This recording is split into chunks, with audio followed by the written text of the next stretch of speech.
Morning मेरे प्यारे बच्चों, मैं बहादुर सिंह चौधरी। बेटा जैसा कि आप देख रहे हो चैप्टर नंबर 8 हमारा चल रहा है। चैप्टर नंबर 8 चल रहा है हमारा। जैसा कि बेटा कल मैंने आपको बताया था, कुछ महीने कल आपको परिभाषाओं के बारे में कुछ बताया था। दूरी क्या होती है, विस्थापन क्या होता है, वेग क्या होता है, बल क्या होता है, त्वरण क्या होता है, इन सब के बारे में मैंने कल आपको बता चुका हूँ। एक बार मैं फिर से रिवीजन करवा रहा हूँ बेटा कि सबसे पहले बात करते हैं कि बेटा दूरी क्या होती है। तो दूरी मैंने बताया था, एक लंबे मार्ग में चली गई लंबी गति को बेटा क्या कहते हैं, आप दूरी कह सकते हैं। और दूरी का जो मात्रक होता है वो मीटर होता है। इसी प्रकार बेटा मैं बात करूँ किसकी, चाल की। तो चाल की मैंने दो परिभाषा बताई थी आपको। सबसे पहली परिभाषा है कि किसी वस्तु की गति में एकांक समय में हुए परिवर्तन को क्या कह सकते हैं बेटा, आप चाल कह सकते हैं। या फिर एकांक समय में चली गई लंबी दूरी को क्या कहते हैं बेटा, हम चाल कह सकते हैं। तो चाल का मैंने मात्रक बताया था, तो मीटर प्रति सेकंड है बेटा। क्या है, मीटर प्रति सेकंड। बात करते हैं विस्थापन क्या होता है। तो किसी दो बिंदुओं की बीच की निश्चित दूरी को क्या कहते हैं, विस्थापन कहते हैं। और विस्थापन का मात्रक क्या होता है, मीटर होता है। इसके बाद आता है वेग। तो वेग की जो परिभाषा मैं आपको कल दिखा चुका हूँ, मैं फिर से एक बार बोल के बता रहा हूँ। तो वेग होता है विस्थापन में परिवर्तन की दर को क्या कहते हैं, वेग कहते हैं बेटा। इसी प्रकार जब वेग आपको मालूम हो गया, फिर हम बात करते हैं त्वरण की। तो त्वरण होता है, तो त्वरण की मैं आपको परिभाषा देख के बताऊँ तो किसी वस्तु के वेग में परिवर्तन की दर को क्या कहते हैं, त्वरण कहते हैं। इसी को मैं आगे बढ़ते हुए फिर मैं बताऊं। एक बल आता है, और बल की मैंने आपको परिभाषा बताई, दो बताई थी। उन दोनों को मैं एक बार फिर से आपको बोल के बता रहा हूं। तो सबसे पहले मैंने आपको बताई थी कि बल वो कारक होता है जिस किसी वस्तु पर लगाते हैं, या तो उस वस्तु में परिवर्तन कर देता है या करने की चेष्टा रखता है, क्या कहलाता है, बल कहलाता है। या फिर आप कह सकते हैं कि F बराबर क्या होता है बेटा, ma होता है बल जो कि बल के द्रव्यमान, किसी वस्तु के द्रव्यमान एवं त्वरण के गुणनफल के बराबर होता है, उसे क्या कहते हैं, हम बल कहते हैं। F बराबर ma होता है। यहाँ तक बेटा मैंने कल आपको कराया था। अब जो बात कर रहे बेटा, हम बात कर रहे गति की। किसकी, गति की। तो जैसा कि आपने देखा होगा, जब आप सुबह सुबह वॉक पे जाते हो, सुबह सुबह घूमने जाते हो, तो आप देखते होंगे कि विभिन्न प्रकार के जो वाहन होते हैं वो गति करते हैं। और हम भी बेटा क्या करते हैं, गति करते हैं। और जब आपने देखा होगा, जब आप किसी रेलगाड़ी में या किसी बस में बैठे होंगे, तो जब आपके आसपास के जो पेड़ पौधे होते हैं वो भी क्या है बेटा, आपको चलते दिखाई देते हैं, तो उनकी भी गति होती है। जब कोई व्यक्ति अगर प्लेटफॉर्म पे खड़ा हो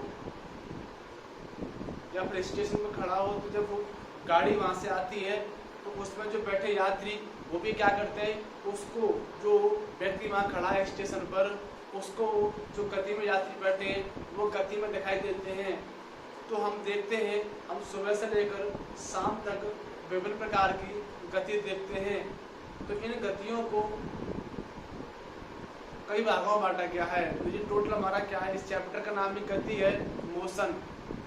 तो सुबह से शाम तक जो विभिन्न प्रकार के वाहन हुए या क्रियाकलाप हुए, तो जो हम देखते हैं वो किस में आते हैं, गति में आते हैं। हम लोग भी क्या है बेटा, सुबह से शाम तक गति करते हैं। कोई ऑफिस जा रहा है तो वो भी गति से जा रहा है, कोई काम करने जा रहे हैं तो वो भी क्या बेटा, गति में ही होता है। तो गति की बात करते हैं, सबसे पहले बात करते हैं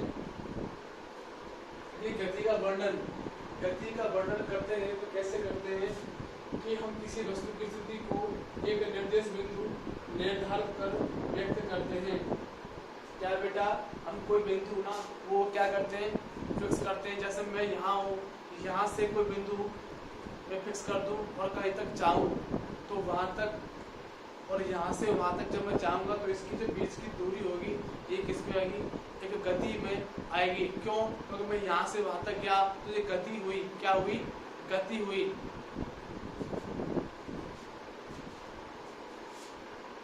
आइए हम इसे एक उदाहरण से समझें। माना किसी गांव में एक स्कूल रेलवे स्टेशन से 2 किलोमीटर उत्तर दिशा में है। हमने स्कूल की स्थिति को रेलवे स्टेशन के सापेक्ष निर्धारित किया है। इस उदाहरण में रेलवे स्टेशन निर्देश बिंदु है और हम दूसरे निर्देश बिंदु को का भी अपने सुविधा अनुसार चयन कर सकते हैं। इसीलिए वस्तु की स्थिति को बताने के लिए हमारे निर्देश बिंदु का आवश्यकता होती है, जिसे हम क्या कहते हैं, मूल बिंदु कहते हैं। तो आप देखोगे कि जैसे सपोज करो ये कोई आपके पास दिशा है और यहाँ क्या हमारा स्कूल है और इस स्कूल से उत्तर की दिशा में यहाँ पे क्या है, रेलवे स्टेशन है।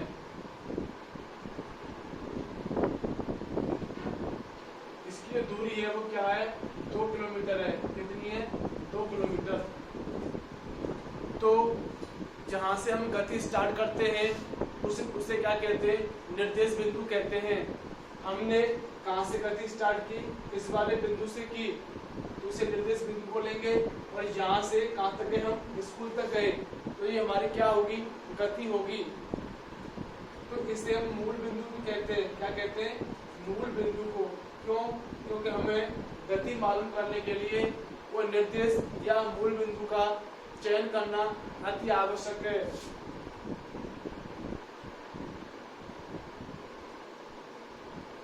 तो आपने देखा होगा जहाँ से हम गति स्टार्ट करते हैं या फिर हम देखते हैं ये स्कूल है हमारा, तो उसके लिए और जहाँ तक हम चाहते हैं तो गति निर्धारित करने के लिए हमें कोई एक निर्देश बिंदु या मूल बिंदु का आवश्यकता होती है।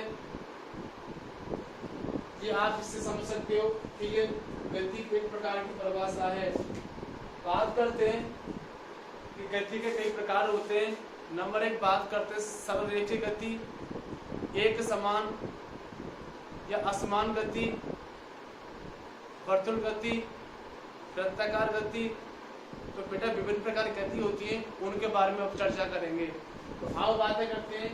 नंबर 1 में आपको बताऊं सरल गति की बात।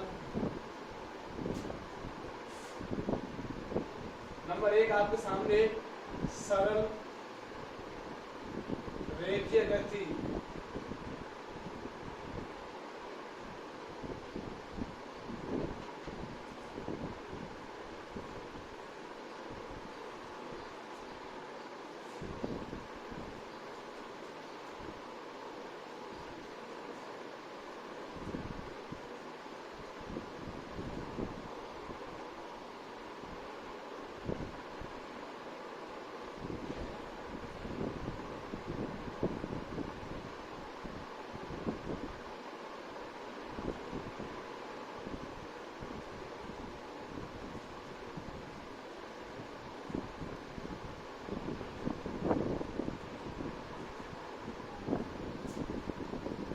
जैसा कि बेटा मैंने बताया था जो विभिन्न प्रकार की गति होती है उनके बारे में मैंने बताया था।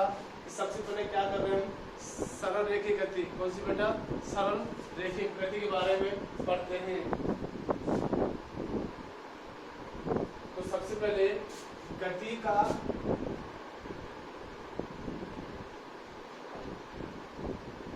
सबसे सरल रूप ही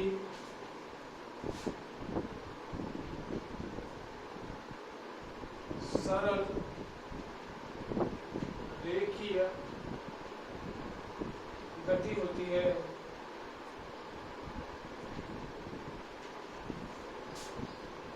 ठीक है बेटा, तो आप क्या करोगे, जैसे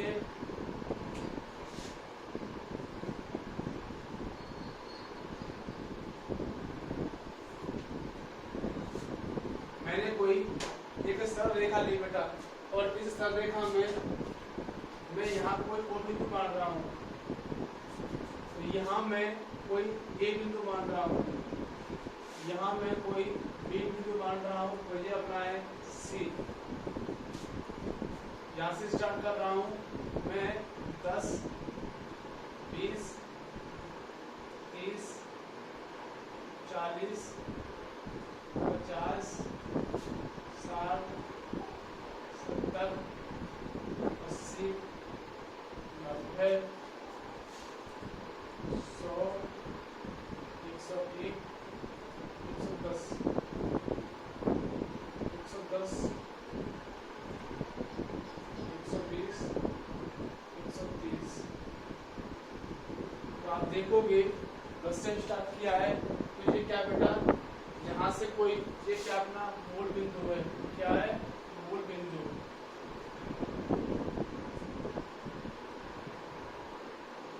अब इस मूल बिंदु से मैं देखूं कि मुझे बी तक जाना है, कहाँ तक जाना है, बी तक जाना है, तो मुझे क्या करना पड़ेगा, ओबी की जो सररेखा वो कितनी है, वो कितनी है 90 तक है बेटा, कितनी है 90 तक, 0 से 90 तक। अगर मैं बात करूँ ओसी की तो कितनी है 0 से बेटा 130 तक।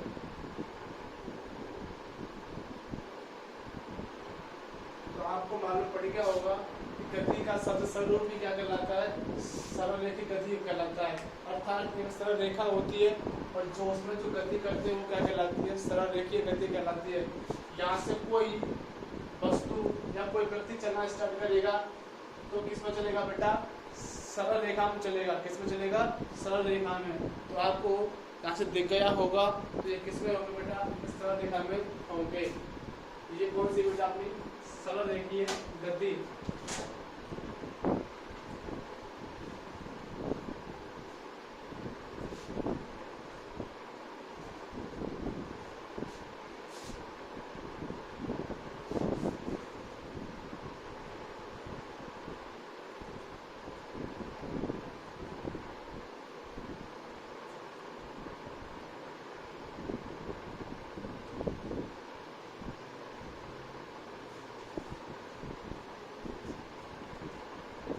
आगे बात करते हैं नंबर 2,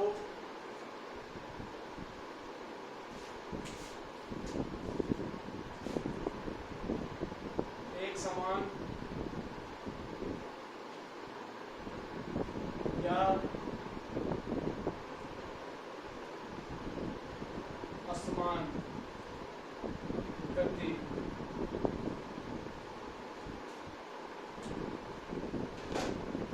इसकी बात करूं नंबर 1, एक समान।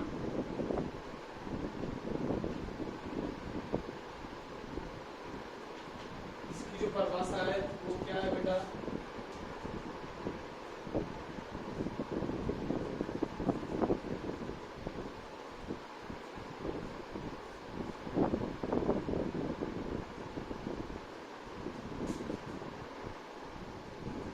किसी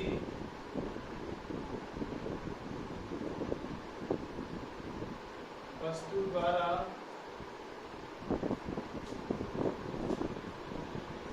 समान समय अंतराल में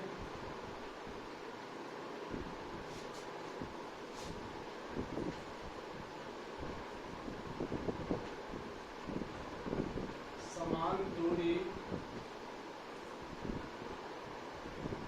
तय करना।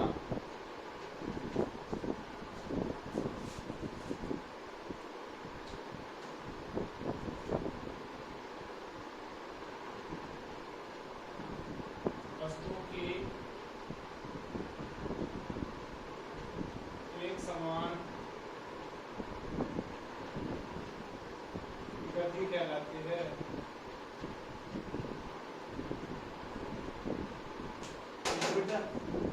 जैसे कि आपने सामने परिभाषा लिखी है, किसी वस्तु द्वारा समान समय अंतराल में, किसी वस्तु द्वारा समान समय अंतराल में समान दूरी तय करना बेटा क्या कहलाता है, वस्तु की एक समान गति कहलाती है। ठीक है बेटा, मैं फिर से बोल के बता रहा हूँ कि किसी वस्तु द्वारा समान समय अंतराल में समान दूरी तय करना। जैसे बेटा मैं यहाँ से स्टार्ट कर रहा हूँ, ये कोई मेरे पास मूल बिंदु है और यहाँ से मैं यहाँ तक कोई जा रहा हूँ, तो मैं पहले 1 किलोमीटर दूरी तय करूँगा। क्या करूँगा बेटा, 1 किलोमीटर दूरी तय करूँगा। और मुझे 5 मिनट लग रहे हैं बेटा। कितना लग रहा है? 5 मिनट। यहाँ से यहाँ तक फिर मैं 2 किलोमीटर दूर तय करूँगा, फिर मुझे क्या लग रहा है? 5 मिनट लग रहा है। यहाँ से यहाँ तक मैं 3 किलोमीटर दूर तय करूँगा, फिर भी क्या लग रहा है? 5 किलोमीटर लग रहा है। तो आपको मालूम पड़ गया होगा कि समान समय अंतराल में समान दूरी तय करना बेटा, किसमें? समान समय अंतराल में समान दूरी तय करना क्या कहलाता है? समान गति कहलाती है बेटा। क्योंकि हमें 1 किलोमीटर बेटा मुझे 5 मिनट लग रहे हैं। कितना बेटा? 5 मिनट। जब 2 किलोमीटर करूँगा ना तो मुझे कितना लगेगा? 10 मिनट लगेगा बेटा। कितना? 10 मिनट। जब 3 करूँगा तो मुझे कितना लगेगा? 15 मिनट लगेगा। या मैं कह सकता हूँ कि मैं हर बार 1 सेकंड में, कितने बेटा? 1 सेकंड में 50 मीटर चलता हूँ। फिर भी मैं 1 सेकंड देख रहा हूँ, फिर भी मैं 1 सेकंड में कितना? 50 मीटर चल रहा हूँ। तो आपको दिख रहा होगा बेटा कि इस प्रकार यहाँ 1 किलोमीटर में बेटा मुझे 5 मिनट लग रहे हैं, यहाँ भी 1 किलोमीटर में 5, यहाँ भी 1 में 5। तो इससे ये सिद्ध होता है कि किसी वस्तु द्वारा समान समय अंतराल में समान दूरी तय करना क्या कहलाता है बेटा? आप इसको कह सकते हैं कि ये कौन सी गति है? एक समान गति है। किस कौन सी बेटा? एक समान गति। हमें बात करते हैं असमान गति की बेटा। किसकी? असमान गति।